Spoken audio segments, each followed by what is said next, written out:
Hello, my name is Teresa Rogers and welcome to my kitchen. I am a consultant with the Pampered Chef, and this evening I'm going to do a cooking demonstration with two different recipes. The first one is a recipe of my husband's grandmother's, Barbara Bailey, and it is called 2x4 soup. That name is given to it because it is 2 each of 4 ingredients.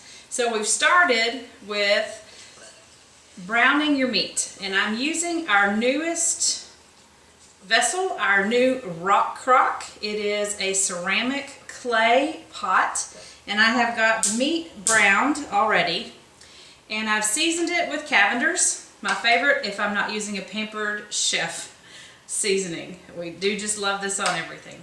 Now I've already got the brown meat. You can see here in the pan that is ready to go. And this is a great recipe after you've worked all day and you just want to put a meal together quickly.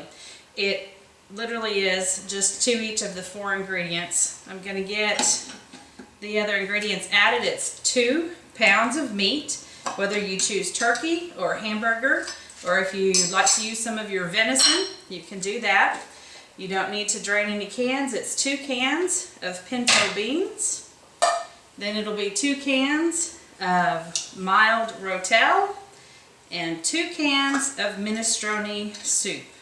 And you are welcome to use your favorite brand of any of these ingredients, as they are all going to work well.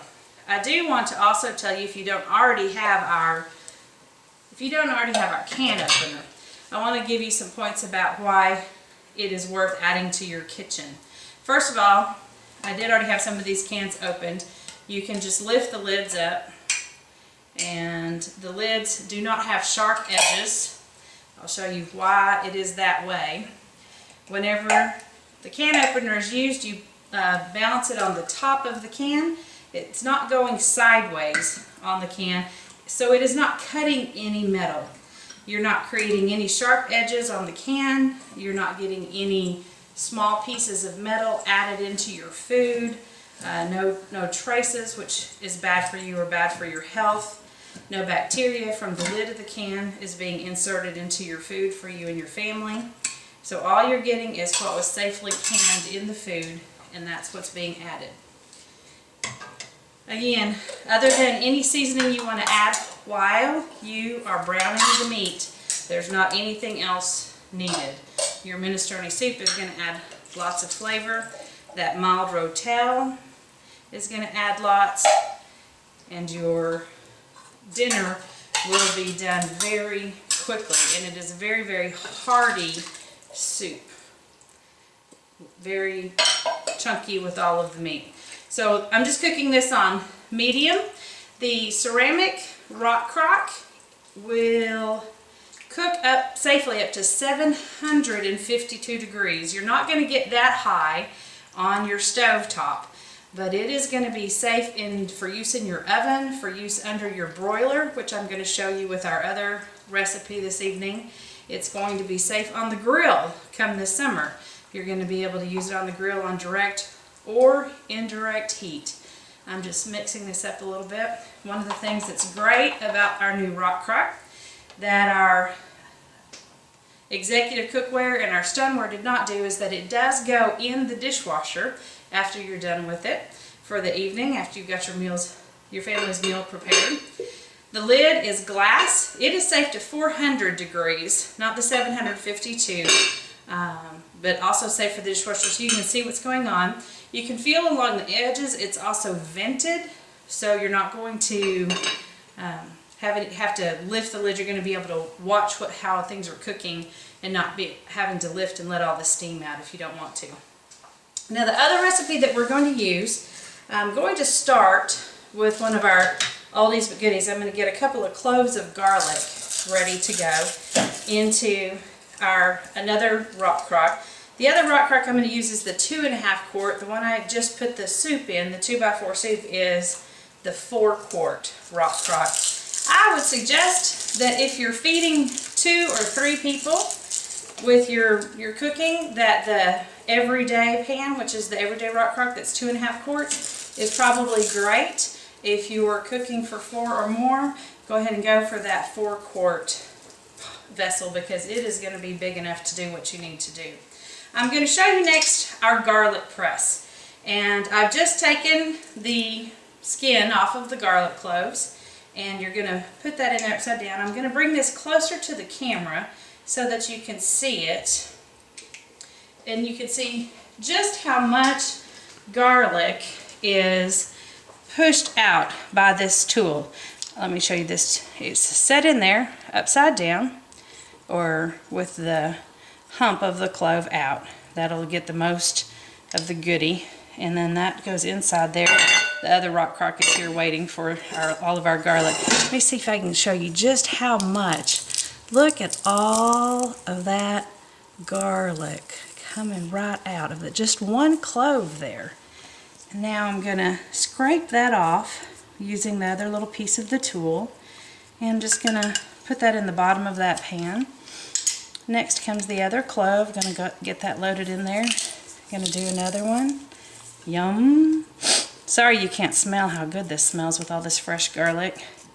I do hope you'll invest in a garlic press, even if it's not one of ours, simply so that you'll get rid of that jar of minced garlic that's been traveling with you since you were in college. That stuff is preserved so well, you just don't need to add those preservatives to your body. It's better and healthier for you to use the fresh garlic. So this is the 2.5-quart rock crock. It is going on the stove top. I'm getting it on medium heat. I've got that garlic right in there. And next I'm going to put some butter into that pan and let that garlic cook with a pat of butter. And I'm going to get our bread ready to go into the pan.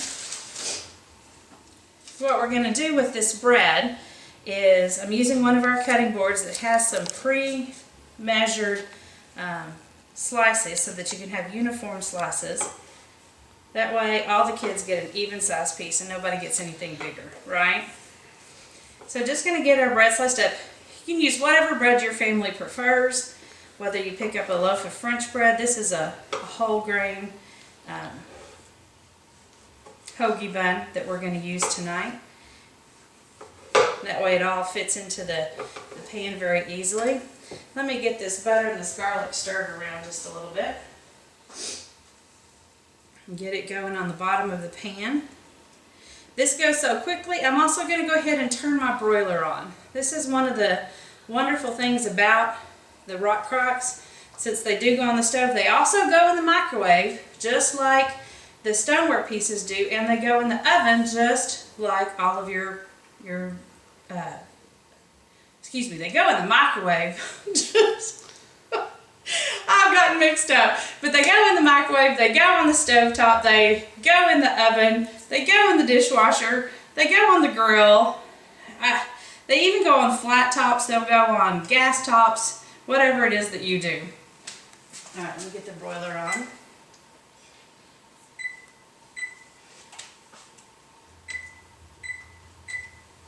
There we go. That's good to go. This garlic is about ready. Ooh, I can smell it.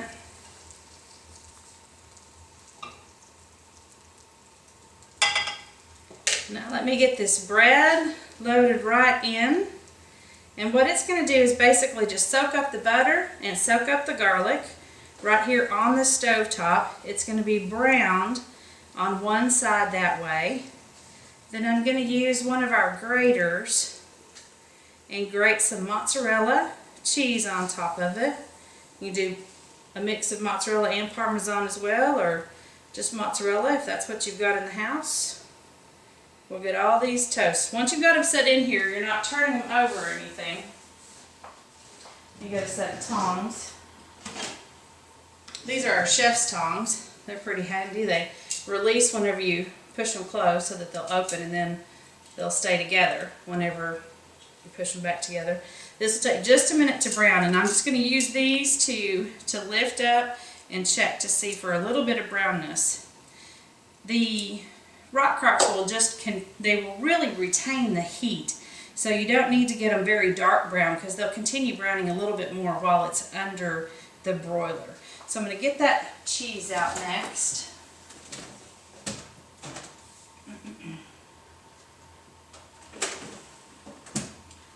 Where did I put that cheese? Here it is. Like I had it set in a different place just so I'd be a little bit more ready with it.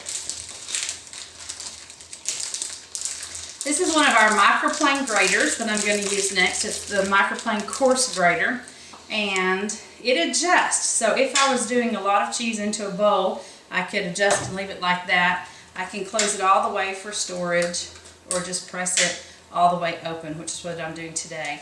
All of our things come with a cover on them if they are slicing blades, and these are. So you do want to store it with a cover on it because you don't want to scrape your knuckles on those very, very sharp blades whenever you're looking for it in the drawer or however you store it. So I'm just going to go ahead and grate our cheese right onto the top of this bread. It's starting to just smoke a little bit, so I know it's starting to brown on the bottom.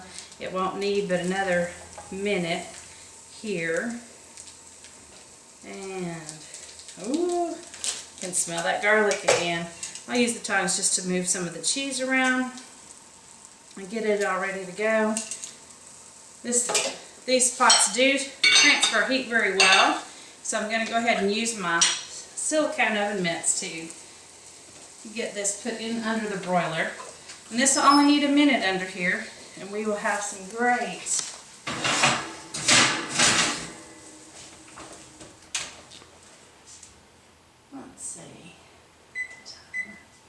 set that for just a minute. We'll have that bread ready to go. I'm using the mix-in chunk. Turn that gas off. Using that mix-in chunk. That's what I use to brown the meat. You may be familiar. Catch that lid. You may be familiar with our mix-in chunk, which is one of our top-selling items for browning meat and sausage. That's our mix-in chop. Our very newest added to the line is the mix-in chunk, which has a little bit of it has a rounded thing to it, and you can still really get things divided up really nicely. It's great for chunky mashed potato dishes or for your egg salad. You just get it right on the top of each one of those eggs, and it just goes right through it, so you don't have to have a separate step of holding a container for holding those boiled eggs. Alright, this is really heating up nicely. I'm just mixing it up a little bit. That timer's going to go off on that bread, and all of this is going to come together and be ready to go. Voila. Oh yeah. Ooh. Let me bring this to you and just show you this toasted cheese right on top of the bread. Great. Get the oven off. Alright, that is my demo tonight of the rockcrok. I've put together a very, very hearty soup for you. Shall I bring that to the camera? I think I will. Let me show you what this looks like, just so you can see what a thick, substantial meal it is. I hope you'll add that to your family's routine. We really enjoy it. It's definitely a favorite. Let's see if I can, there we go, show you how that looks a little bit. It is really great. It's going to taste great with this bread. So again, let me thank you for watching this video, hearing a little bit about some of our products, some of our goodies, our oldies, and our brand new items. And you are welcome to contact me via my website, which is www.pamperedchef.biz. That is B-I-Z and then a slash. Then all of this runs together. We do the cooking. W-E-D-O-T-H-E-C-O-O-K-I-N. My name again is Teresa Rogers. I look forward to hearing from you and hearing maybe you'll use that 2x4 soup recipe with your own family. Have a great night.